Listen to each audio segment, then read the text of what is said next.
I could become very rich in Guatemala but by the low method of ratifying my title, opening a clinic, and specializing in allergies.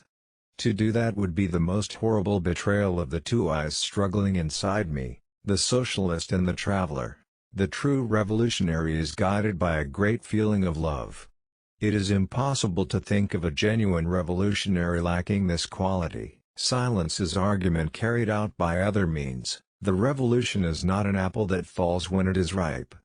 You have to make it fall. I know you are here to kill me. Shoot, coward, you are only going to kill a man. We cannot be sure of having something to live for unless we are willing to die for it. The peasant must always be helped technically, economically, morally and culturally.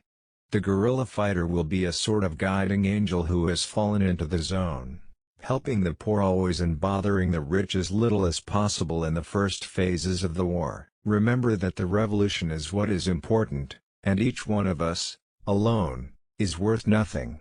The only passion that guides me is for the truth. I look at everything from this point of view. Cruel leaders are replaced only to have new leaders turn cruel. I have a wish. It is a fear as well, that in my end will be my beginning. Study hard so that you can master technology, which allows us to master nature.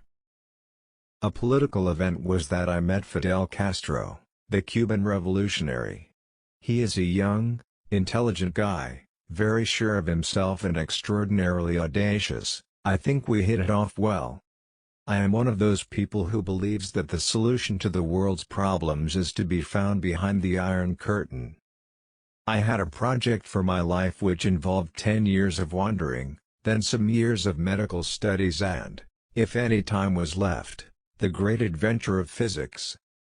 I could become very rich in Guatemala but by the low method of ratifying my title, opening a clinic, and specializing in allergies.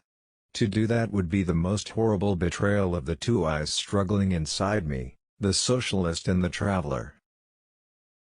I would probably have more in common with a whale than with a bourgeois married couple employed at worthy institutions that I would wipe from the face of the earth if it was given to me to do so.